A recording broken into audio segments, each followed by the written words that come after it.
মহেশতলার 20 নম্বর ওয়ার্ডের বর্ষিয়ান তৃণমূল নেতা দেবরাজ ভট্টাচার্য মাননীয় মুখ্যমন্ত্রীর জন্মদিনে তার সুস্থতা এবং দীর্ঘায়ু কামনা করে পুজো দিলেন। পরে কেক কেটে জন্মদিন পালন করে সাংবাদিকদের জানান, মুখ্যমন্ত্রীর জন্মদিনে শুধু শুভেচ্ছা নয়, দিদির ছবি বুকে নিয়ে চতুর্থবারের জন্য বাংলার মসনদে দিদিকে বসানোর জন্য শপথও নিলেন। মহেশতলার 20 নম্বর ওয়ার্ডে তৃণমূল কংগ্রেসের দীর্ঘদিনের লড়াকু নেতা, যে মানুষটিকে এক ডাকে সকলের পাশে পাওয়া যায়, আমাদের পাড়া আমাদের সমাধানে সোশ্যাল মিডিয়ার প্রচারে রাজ্যের মুখ্যমন্ত্রীর দৃষ্টি আকর্ষণ করেছিলেন, সেই দেবরাজ ভট্টাচার্য মুখ্যমন্ত্রীর জন্মদিনে শুধু শপথ নয়, কার্যত চ্যালেঞ্জ ছুড়ে দিলেন। বিজেপি নামক সাম্প্রদায়িক দলকে উৎখাত করার পাশাপাশি এবছর বিধানসভা নির্বাচনে চতুর্থবারের জন্য মমতা বন্দ্যোপাধ্যায়কে বাংলার মসনদে বসানোর জন্য সকলকে সাথে নিয়ে কাঁধে কাঁধ মিলিয়ে শেষ রক্তবিন্দু পর্যন্ত দিয়ে লড়াই চালিয়ে যাবেন তিনি। আমাদের মাননীয় মুখ্যমন্ত্রী মমতা বন্দ্যোপাধ্যায়ের জন্মদিনকে ওনাকে শুভেচ্ছা আমার অন্তর থেকে ভালোবাসা ও প্রণাম জানাচ্ছি। যেন উনি সুস্থ থাকুক, উনি যেভাবে এগিয়ে চলেছে আগামী দিন আরো এগিয়ে চলুক। সারা আমাদের বঙ্গবাসী ওনার সাথে ছিলেন, আছেন, থাকবেন। আমার এই একটাই কথা, যেহেতু উনি যেভাবে কর্মযজ্ঞ শুরু করেছিলেন, বিগত 35 বছর আগের কথা বলি, যখন আমাদের যে এই যে বামফ্রন্টের যেসব নেতা মন্ত্রীরা ছিলেন, তারা পর্যন্ত এখনকার যারা আছেন তারাও কিন্তু মাননীয় মুখ্যমন্ত্রীকে নিয়ে খুবই সমালোচনা করেন যে সত্যি ওনার মতন একটা মুখ্যমন্ত্রী পাওয়া এটা ভাগ্যের দরকার আমাদের। কারণ উনি নিজেকে নিয়ে কোনোদিন ভাবেন না। উনি ওনার এই চালের ঘরে থেকে যেভাবে বঙ্গবাসীর জন্য দুহাত তুলে এই যে 71টার উপরে প্রকল্প, 71টার কি আরো বেশি হবে আমার মনে হয়, যে এই প্রকল্পগুলো একের পর এক বাস্তবিক করেছে এবং আগামী দিনে উনি আরো এগিয়ে চলেছে।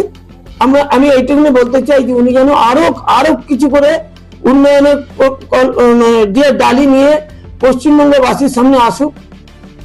মানুষ দুহাত তুলে ওনাকে আজকের দিন অন্তত আশীর্বাদ করছে।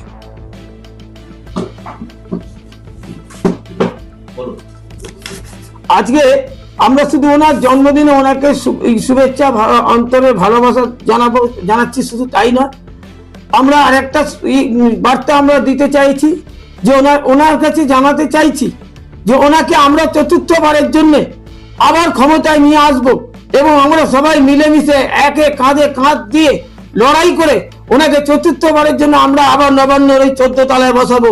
তার জন্য যদি আমাদের শেষ রক্তবিন্দু দিতে হয় তাও দিয়ে যাব, কিন্তু বিজেপির জন্য আমরা একটা আসন ছাড়বো না বাংলায়। আজকে দিদির শুধু জন্মদিনের শুভেচ্ছা না, আমরা মাননীয় মুখ্যমন্ত্রী মমতা বন্দ্যোপাধ্যায়কে একটা বড় উপহার দেব। যে উপহারটা হচ্ছে, বাংলায় যতগুলো সিট আছে সব সিট আমরা মাননীয় দিদির জন্য লড়াই করে তাকে তার হাতে তুলে দেব। এইটা আমরা শেষ রক্তবিন্দু দিয়ে আমি আমার প্রতিজ্ঞা করছি। আমি সহ আমাদের যত আছে সহকর্মী, আমরা যতজন আছি সবাই মিলে দিদিকে বাংলার মসনদে আবার ফিরিয়ে দেব এবং দিদি বসবে। এছাড়া আমরা আর কাউকে নিয়ে ভাবছি না। বিজেপি নামক যে সাম্প্রদায়িক দলটা আছে সেই দলের কোনো অস্তিত্ব আমরা এখানে রাখবো না। আমরা চাই দিদি যেরকম ভাবে এগিয়ে চলেছে আমরাও দিদির পাশে আছি। আমি আমার এই প্রতিজ্ঞাবদ্ধ হলাম। দিদির জন্মদিনে শুধু শুভেচ্ছা না, আজকের দিনে আমরা শপথ নিচ্ছি দিদিকে বাংলার যতগুলো সিট আছে প্রত্যেকটা সিট আমরা শেষ রক্তবিন্দু দিয়ে হলো দিদির হাতেও তুলে দেবো।